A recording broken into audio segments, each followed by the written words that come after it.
You cannot win the war against the world if you can't win the war against your own mind. Self-discipline is the center of all material success. 99% of people are not willing to do what it takes to make their dreams come true. The Marines have a saying, everybody wants to go to heaven, but nobody wants to die. And that's just real. At the center of bringing any dream into fruition is self-discipline.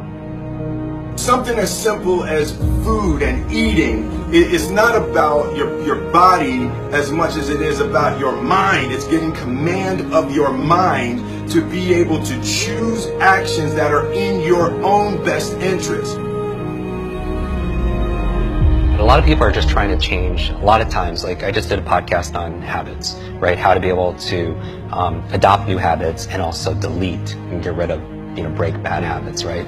And so a lot of people always want to usually make a change on behavior. They want to get themselves to work out. They want to get themselves to meditate. They want to get themselves to read more each day. They want to get themselves to X, right? Or they want to stop some behavior. They want to stop smoking. They want to stop eating this food. They want to stop. I always tell people, stop checking your phone the first hour of the day. You've heard this many times, right? You win the first hour of the day, you win the day. Every day, we are choosing shit that's not in our own best interest, right? So if the world is attacking you and the world wants to fight you and the world's trying to hold you down, so you're going to kick yourself in the balls? So you're going to stop yourself from getting what you dream.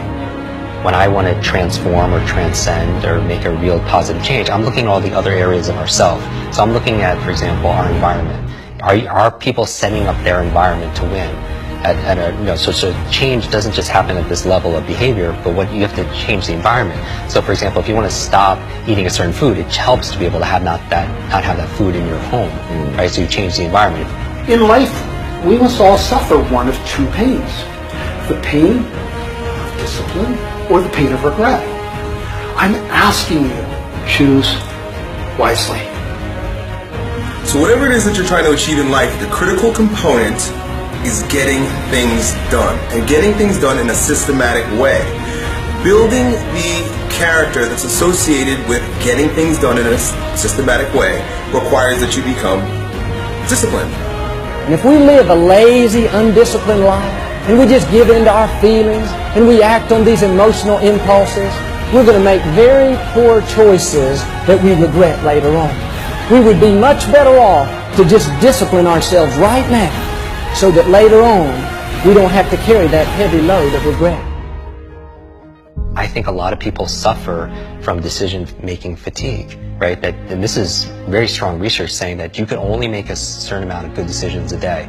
And after that is spent, you can't anymore. And that's really been fine-tuned in the medical field with surgeons and such, in terms of seeing where they're making their errors and stuff with early on in the day or later in their days and stuff like that. But we all, as entrepreneurs or as employees and executives or as parents, we all can make a certain amount of decisions. And that's why, people like Mark Zuckerberg or Tony Hsieh, they wear the same t-shirts and sweatshirts all the time because they don't want to spend, use up one of their decisions thinking, oh, what am I going to wear today, right? And so my goal is to streamline my life, put the routines, the first hour of the day and the last hour of the day, I really micromanage to the point where it's habitual. I don't even have to think about it. And then, because those are the times of the day where I can really have the most impact, because later on in the middle of the day, team members need this, there's firefighting this, client needs that.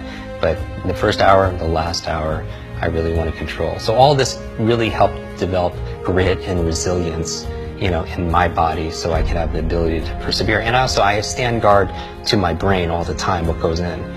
I don't watch a lot of the negative news and all the marketing. I really focus, I watch and I listen to your show and maybe a handful of little things I read each day because I need to keep it positive. I want hope and I'm looking for help. I'm looking for inspiration and also instruction. Self-discipline is the definition of self-love. When you say that you love yourself, that means that you have behavior towards yourself that is love. Like you say to yourself, hey man, look, I know you want to eat that pizza and it'll be really good, but I can't let you eat that, man, because if you eat that pizza, you're going to feel like shit. You know, and I love you too much to let you eat that. And I think the word discipline has kind of gotten a bad name. We think about it in terms of punishment. I'm not talking about discipline in that way. I'm talking about discipline in the sense that you forego immediate pleasure for the exchange of long-term self-respect. Self-love is when you say to yourself, man, look, I know you and that girl got a real connection. I know y'all vibe, but that's your girl's cousin. So I love you too much to let you do that. Self-love is, hey, look, I know you got a test on Monday, you know. I know you really want to go out with your friends. It's Saturday night, you want to go out, but if you fail that test, you're not going to feel good about yourself. You know, I love you too much to let you go out tonight. Self-discipline is self-love. If you want to be happy, you have to love yourself, which means you have to discipline your behavior. The road to sustained happiness is through disciplining your behavior.